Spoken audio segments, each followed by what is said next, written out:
पापा मुझे कुल्फी खानी है। अरे नहीं बेटा, अरे कुल्फी से गला खराब हो जाता है बेटा। अरे खाने दो ना भाई, गर्मी का मौसम है, कुछ नहीं होता है। कुछ नहीं होगा, सही कह रहे हो। अच्छा ठीक है भाई, दे ही दो, वरना ये तो जिद करता ही रहेगा। प्रदीप के कुल्फी के ठेले पर भीड़ लगी थी। खास तौर पर बच्चे तो दीवाने थे उसकी कुल्फी के। पर उसी रात अचानक पापा, मम्मी। हाय मेरा बच्चा, क्या हो गया इसे? आपका बच्चा भी बीमार है बहन जी। मेरा राजू भी शाम से खांस रहा है। अरे मुझे तो लगता है कि ये सब उस प्रदीप की कुल्फी खाने की वजह से हुआ है। हाँ सही कहते हो, गांव में इतने बच्चे एक साथ बीमार पड़ रहे हैं, सबने वही कुल्फी खाई है। प्रदीप का कुछ करना पड़ेगा। हाँ कुछ करना पड़ेगा। हाँ कुछ करना ही पड़ेगा।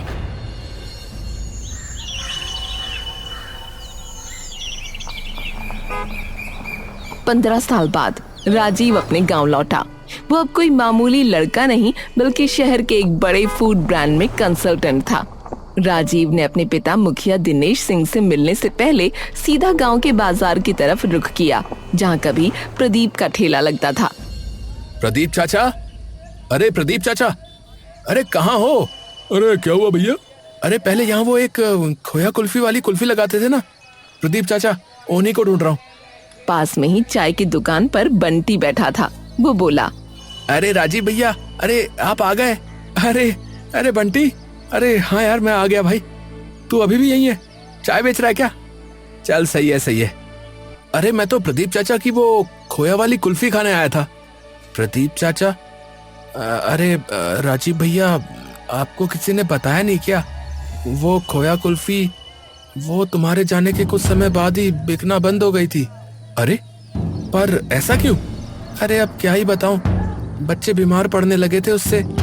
शायद प्रदीप चाचा ने उसमें कुछ। राजीव ऐसे हिल गया मानो कोई भूकंप आया हो। अरे ये क्या बकवास कर रहा है तू बंटी? क्या मतलब बच्चे बीमार पड़ गए? अरे पागल है क्या तू? मैंने भी तो खाई थी वो कुल्फी और रोज खाता था यार, मुझे तो कभी कुछ नहीं हुआ। अरे भैया आपको कुछ नहीं हुआ ना? आपको कुछ नहीं हुआ, मगर सुमन नाम की एक छोकरी, उसे हुआ, और एक लड़का। नहीं, ये सच नहीं हो सकता। प्रदीप चाचा तो वो तो अपनी कुल्फी खुद खाते थे, वो कभी ऐसा नहीं कर सकते। अब जो हुआ सो हुआ भैया। उसके बाद फिर पुलिस आई, ठेला उठा के ले गई और प्रदीप जी को जेल हो गई। 1 महीने के बाद आए वो फिर, और जब छूट के आए तो उनकी कुल्फी बिकनी खत्म ही हो गई, और उसके बाद फिर उनका घर खत्म हो गया। अब तो जो है वो कहीं मजदूरी करते हैं। अरे नहीं भैया नहीं, ये सब बकवास बात है। उसे जो है फंसाया गया था भैया। बच्चे तो गंदे पानी की वजह से बीमार पड़े थे। हाँ अच्छा, तो पानी भी तो सबने पिया था ना, तो बाकी सब बीमार क्यों नहीं पड़े? बोलो। भैया तो कुल्फी भी तो बड़े लोग खाते थे कि नहीं खाते थे हैं? तो बच्चे ही सिर्फ क्यों बीमार पड़े? ये सोचने वाली बात है कि नहीं है? आप बताओ राजीव भैया। है राजीव का दिमाग सुन्न हो गया। उसने बंटी से प्रदीप का पता पूछा और वहां से निकल गया। मुझे यकीन नहीं हो रहा है, ऐसा भला कैसे हो सकता है? मैं प्रदीप चाचा से खुद मिलकर सच का पता लगाऊंगा। राजीव को प्रदीप का घर ढूंढने में 2 घंटे लग गए। गांव के आखिरी छोर पर उसकी टूटी हुई झोपड़ी थी। दरवाजे पर एक दुबली पतली औरत बैठी थी, जिसके चेहरे पर थकान साफ लिखी थी। वो थी प्रदीप की पत्नी नैना। अरे नैना चाची, प्रणाम। मैं राजीव, मुखिया जी का बेटा। नैना ने आंखें तो उठाईं, लेकिन पहचानने में वक्त लग गया। उसकी आंखों में एक चमक आई, जैसे बरसात में सूखी नदी में पानी की एक बूंद गिरी हो, और फिर वो चमक बुझ गई। अरे तुम तो शहर गए थे ना, अच्छे से रहते हो? हाँ चाची, ठीक हूँ। प्रदीप चाचा कहाँ हैं? तभी अंदर से खांसी की तेज आवाज आई। प्रदीप बाहर निकला।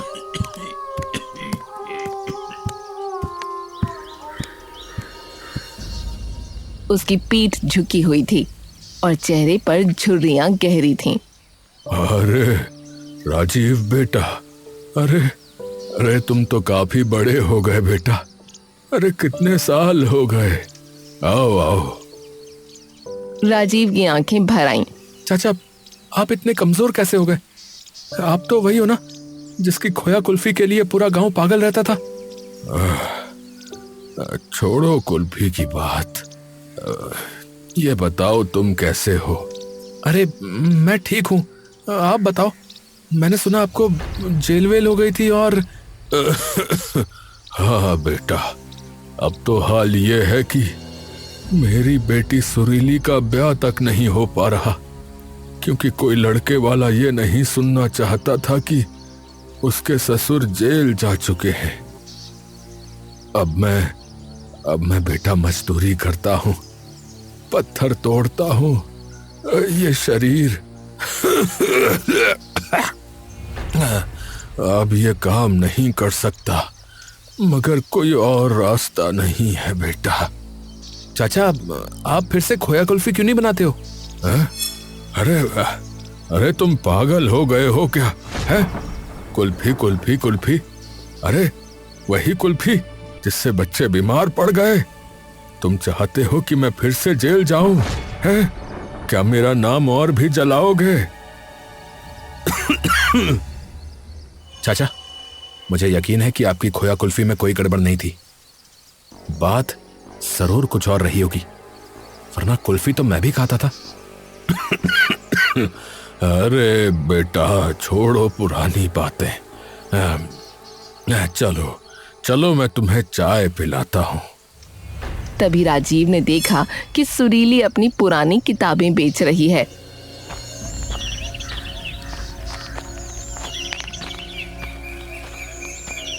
अरे सुरीली, ये किताबें क्यों बेच रही हो? पिताजी की दवा के पैसे नहीं हैं और माँ को दूध चाहिए।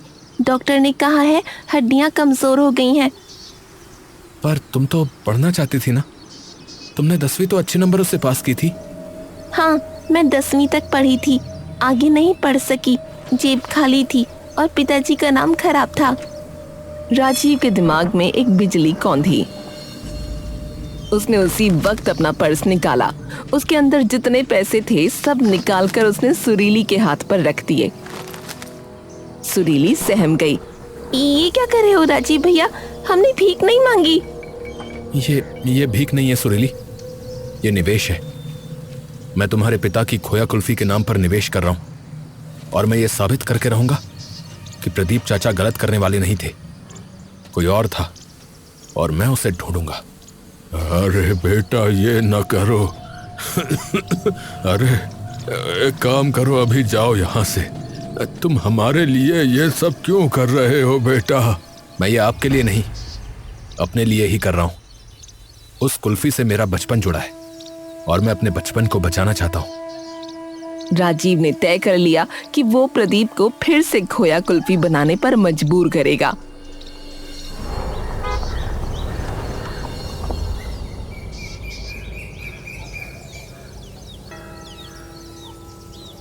कुछ दिन बाद राजीव प्रदीप के पास सारा सामान लेकर आया।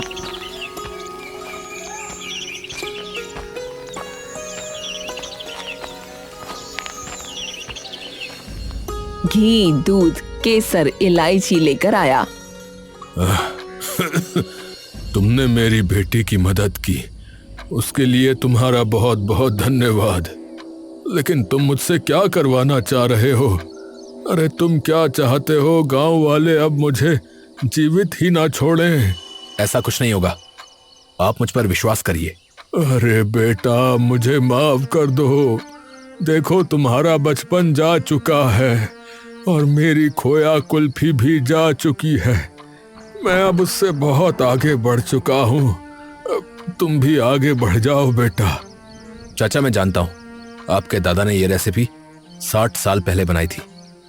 आपके पिता ने उसे संभाला और आपने उसे आगे बढ़ाया। क्या आप चाहते हो कि ये खोया कुल्फी की रेसिपी आपके साथ ही मर जाए? प्रदीप के हाथ कांपने लगे। वो अंदर गया और एक डायरी निकाल कर लाया।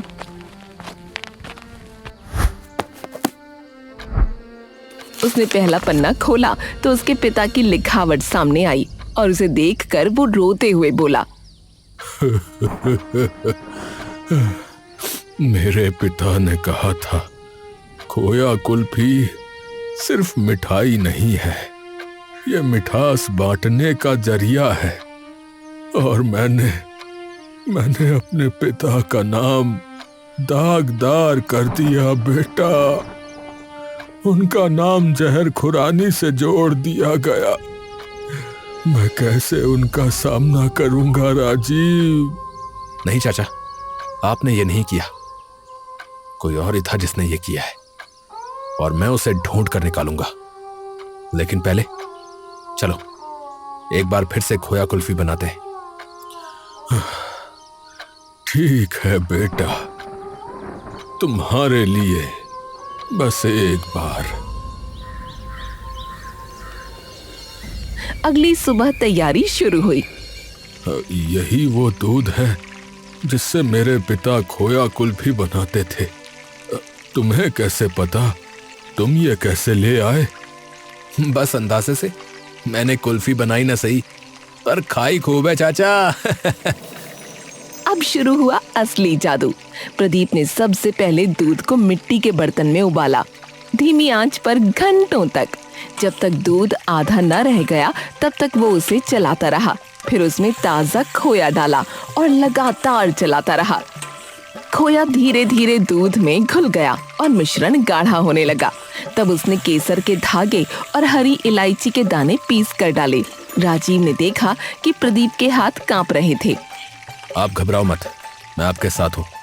हाँ बेटा, मैं जानता हूँ। फिर प्रदीप ने एक छोटी सी जड़ निकाली जो सिर्फ उसके पास थी। ये क्या है? ये संजीवनी जड़ है बेटा। यही तो वो जड़ी बूटी है जिससे हमारी कुल्फी इतनी मजेदार बनती है। इसे मेरे दादा ने खोजा था। ये आप क्या कर रहे हैं दादाजी? प्रदीप, ये मैंने कुछ जड़ी बूटियों को मिलाकर इसे बनाया है और मैंने इसका नाम संजीवनी जड़ रखा है बेटा। किसी दिन मैं कुल्फी में डालूंगा तो देखना, कुल्फी सिर्फ स्वाद के लिए नहीं बल्कि सेहत के लिए भी कितनी अच्छी हो जाएगी। आप कुल्फी बना रहे हो या दवाई? मैं ऐसी कुल्फी बना रहा हूँ जिसे खाकर दवाई खाने की आवश्यकता न पड़े। समझे बच्चू? प्रदीप ने उसे महीन पीस कर मिश्रण में डाल दिया। अब बस थोड़ा इंतजार करना है। सब्र का फल मीठा होगा बेटा। फिर जब खोया कुल्फी जम गई तो प्रदीप ने अपना पुराना ठेला निकाला। पहली कुल्फी राजीव ने उठाई। उसने कुल्फी को मुंह में रखा तो उसकी आंखें बंद हो गईं और एक लंबी सांस के बाद उसकी आंखों से आंसू छूट गए। चाचा यही है वही खोया कुल्फी का स्वाद जो मैं 15 साल से ढूंढ रहा था। ये बचपन है, ये मिठास है, ये मेरी यादें हैं चाचा। अब लेकिन लोग इसे लेंगे नहीं बेटा। मेरा नाम वो दाग। लेंगे चाचा, जरूर लेंगे। दुनिया सच को कब तक ढक सकती है? सच में मिठास होती है। राजीव ने एक चुटकी बजाते हुए पूरे गले से चिल्लाया, लो आ गई प्रदीप चाचा की वही खोया कुल्फी जो तुम भूल गए थे। वही केसर वाली, वही इलायची वाली, वही मलाईदार खोया कुल्फी। आवाज सुनकर आसपास के लोग इकट्ठा हो गए। पहले तो सब हैरान हुए, फिर एक आवाज आई, अरे ये तो वही है ना जिससे बच्चे बीमार पड़ गए थे? हाँ, बीमार पड़ गए थे। लेकिन क्या तुम में से किसी ने खुद देखा कि उन्होंने क्या खाया था? क्या कोई डॉक्टर था वहां? क्या कोई रिपोर्ट है? मैं आज यहाँ पर खड़ा हूं और ये खोया कुल्फी खा रहा हूं। मुझे तो कुछ नहीं हो रहा है। मैं गारंटी देता हूं ये खोया कुल्फी शुद्ध है। एक बुजुर्ग हाथ में लाठी लिए आगे बढ़ा।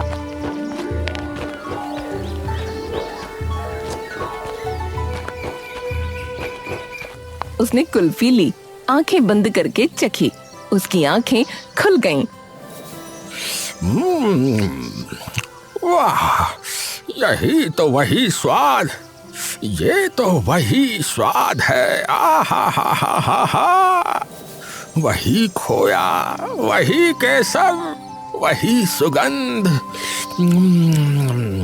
मैं 15 साल पहले ये कुल्फी खाता था, वो भी हर रोज। हाँ आंटी, मैं पैसे बचा करके। प्रदीप बेटा, तुमने तो जादू कर दिया। धीरे धीरे लोगों ने भरोसा किया। पहले 2, फिर 4, फिर 10। उसी दिन सारी खोया कुल्फी बिक गई। प्रदीप की आंखों में आंसू थे, लेकिन इस बार वो दर्द के नहीं, वो उस मिठास के थे जो वापस लौट कर आई थी। धन्यवाद बेटा राजीव, तुम्हारा बहुत बहुत धन्यवाद। अरे धन्यवाद तो आपका, आपने मुझे वापस मेरे बचपन में पहुंचा दिया।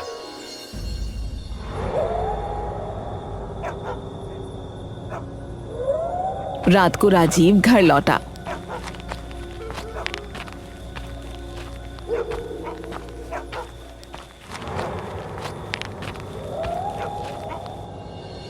उसके पिता दिनेश बरामदे में गुस्से में बैठे थे। अरे ये तुमने क्या कर दिया राजीव? हैं? ये क्या कर दिया तुमने? उस खोया कुल्फी वाले को फिर से खड़ा कर दिया। क्या तुम्हें पता नहीं कि वो दोषी है? उसके कारण 2 बच्चे गंभीर बीमार हुए थे, पूरे गांव का नाम बदनाम हुआ था। पिताजी, वो दोषी नहीं है। अरे तुम बेवकूफ हो, तुम तब यहाँ थे नहीं। अरे मैंने देखा था, बच्चे बीमार पड़े थे, उल्टियां कर रहे थे, अस्पताल में भर्ती थे।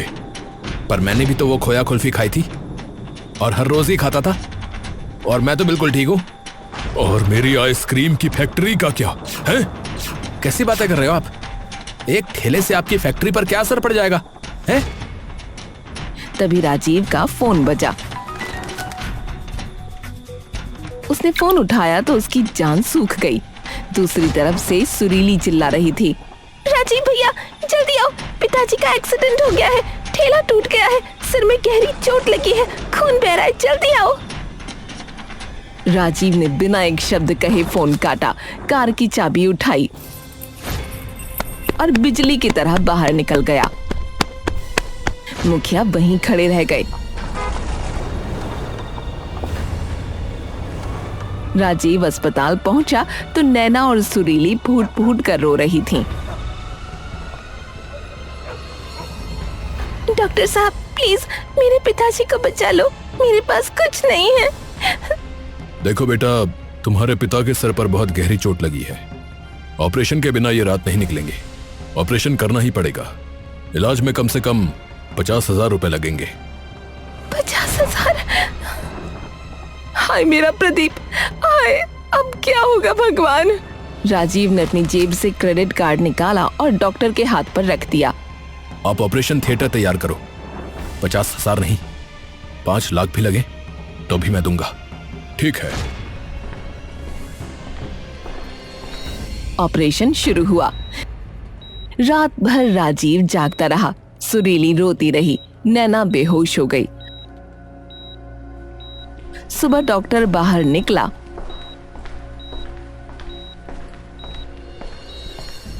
देखिए, मरीज को होश आ गया है, आप लोग मिल सकते हैं। हालांकि मैं आपको बता दूं कि यह कोई आम एक्सीडेंट नहीं है। आप लोग इसकी जांच करवा लें तो ज्यादा बेहतर रहेगा, क्योंकि ऐसा लग रहा है कि किसी ने इन्हें मारने की कोशिश की है। मैं भी दरअसल ऐसा ही सोच रहा था, क्योंकि प्रदीप चाचा तो बिल्कुल किनारे पर चलते हैं, तो भला कोई टकरा कैसे सकता है इनसे। फिलहाल पहले चाचा से मिलते हैं। राजीव अंदर गया। प्रदीप की आंख खुली थी, पर सांस मुश्किल से आ रही थी। राजीव बेटा, बेटा मेरा ठेला, वो ठेला। चाचा, ठेला टूट गया, मगर आप ठीक हो जाओ, फिर हम नया ठेला बनाएंगे, उससे भी अच्छा।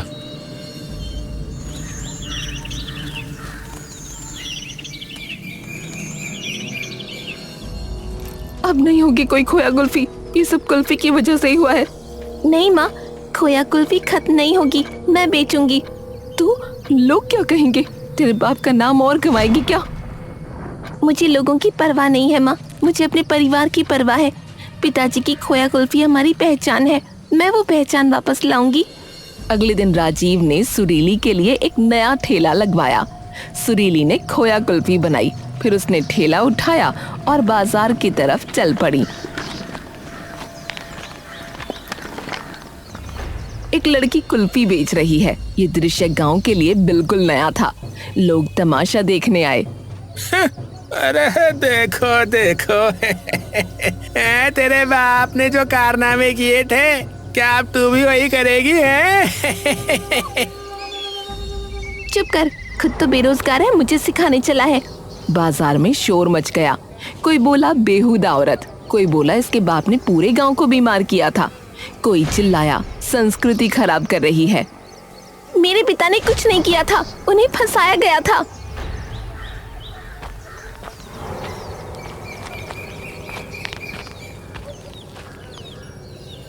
सुरीली सही कह रही है, प्रदीप चाचा बेकसूर थे और अब मैं वो सब सामने लाऊंगा जो 15 साल से छिपा है। अरे भैया तुम्हें जो करना करो, हम तो ये कुल्फी बिल्कुल नहीं खाएंगे, बता रहे हैं। हाँ भैया हम तो ना खाएंगे। कैसी बेशर्म लड़की है। और हाँ सुन लो भैया, इधर उधर मारी मारी फिरने वाली लड़की से ब्याह भी कोई नहीं करता भैया। आवारा कहीं की। लेकिन कुछ लोग थे जिन्हें यकीन था। उन्होंने कुल्फी खरीदी भी और खाई भी। उधर राजीव ने सबसे पहले उन परिवारों को ढूंढा जिनके बच्चे बीमार पड़े थे। अब वही बच्चे जवान हो चुके थे। उनसे और उसके घर वालों से जो सच्चाई सामने आई, उसने राजीव को हिलाकर रख दिया। उस समय मुखिया जी का नया आइसक्रीम का काम शुरू हुआ था, हमने उनकी आइसक्रीम खाई थी। उसमें जाने क्या था कि बच्चों ने वो खाई और बीमार पड़ गए, मगर फिर मुखिया ने डरा दिया। डर के मारे हम सब चुप हो गए और प्रदीप गरीब था, उस पर इल्जाम लगा दिया गया। असल में ये उनकी चाल थी। वो प्रदीप की 50 साल पुरानी कुल्फी को खत्म करना चाहते थे ताकि उनका व्यापार फल फूल सके।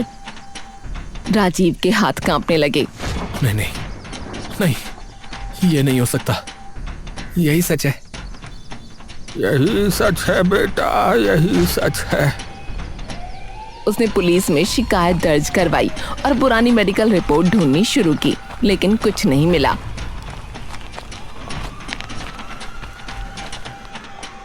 इंस्पेक्टर साहब, वो इतना बड़ा केस था जिसमें प्रदीप को जेल भी हुई थी, उसकी कुछ रिपोर्ट क्यों नहीं है? सच बताइए, वरना मैं पूरे थाने पर केस कर दूंगा। अब देखिए, रिपोर्ट इसलिए नहीं है क्योंकि कोई रिपोर्ट थी ही नहीं।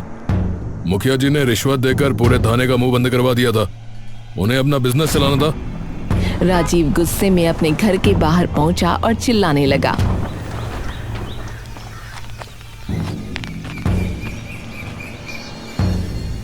पिताजी, आपने एक निर्दोष व्यक्ति का जीवन बर्बाद कर दिया। उसकी पत्नी बीमार पड़ी, बेटी का ब्याह रुक गया, उसका नाम कलंकित हुआ, और सब इसीलिए कि बस आपको अपना बिजनेस बढ़ाना था। अरे राजीव, अरे क्या बक रहे हो हैं? चलो चलो अंदर चलो। पहले बताइए कि आपने ये क्यों किया? क्यों अपना धंधा चलाने के लिए बच्चों की जान से खिलवाड़ किया? अरे भाई, मैंने कहा ना कि मैंने ऐसा कुछ नहीं किया, तुम्हें जरूर कोई गलतफहमी हुई है। अरे राजीव, अरे पूरा गांव जानता है, बच्चे प्रदीप की वजह से बीमार हुए थे। हाँ। तभी अचानक प्रदीप सुरीली के सहारे आया और बोला,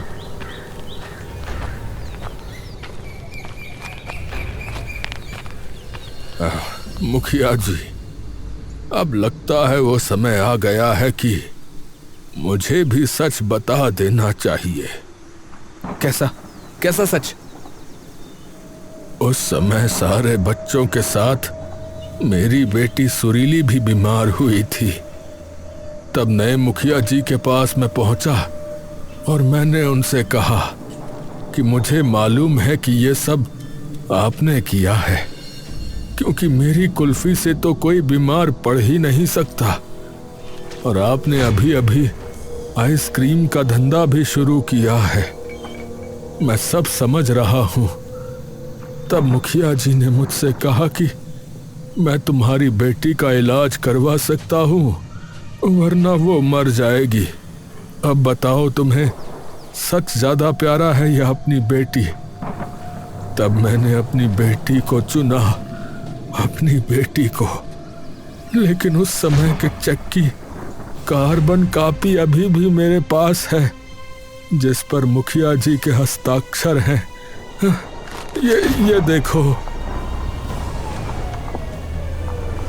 वो चेक सबने देखा और राजीव के साथ साथ पूरा गांव हैरान रह गया। हाँ, तो क्या हो गया? क्या हो गया? अरे राजीव, मैं तेरा पिता हूं और तू मुझे ऐसे देख रहा है? आप मेरे पिता थे, आप। अब आप सिर्फ एक अपराधी हैं और मैं आपको सजा जरूर दिलवाऊंगा। अरे बेटा सुनो। मुखिया दिनेश सिंह मुर्दाबाद, मुर्दाबाद, मुर्दाबाद, मुर्दाबाद। उसी समय राजीव ने मुखिया को गिरफ्तार करवा दिया। पूरा गांव देखता रहा। प्रदीप का नाम पूरे गांव में साफ हो गया। गांव वालों ने सार्वजनिक रूप से माफी मांगी। उसी शाम राजीव प्रदीप के पास आया।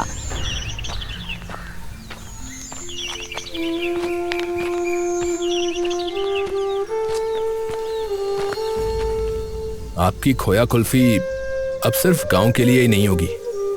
मैं अपनी कंपनी में आपको हेड शेफ बनाऊंगा। पूरे देश में आपकी कुल्फी बेचूंगा, फ्रेंचाइजी खोलूंगा। बेटा, मेरे लिए तो इतना ही बहुत है कि तुमने मेरी जिंदगी बचा ली और मेरी इज्जत भी। बेटा। चाचा, एक और बात, मैं ना सुरीली से ब्याह करना चाहता हूँ चाचा। सुरीली शर्मा गई और मुंह फेर लिया। तुम वही हो जिसने हमारी खोया कुल्फी को उसकी पहचान दिलाई। बेटा, तो तुम्हारे जैसा दामाद मुझे और कहाँ मिलेगा? तुम क्या कहती हो सुरीली बेटी? मुझे भी मंजूर है। और इसके बाद उन दोनों की शादी हो गई और उन लोगों ने मिलकर खोया कुल्फी को एक इंटरनेशनल ब्रांड बना दिया।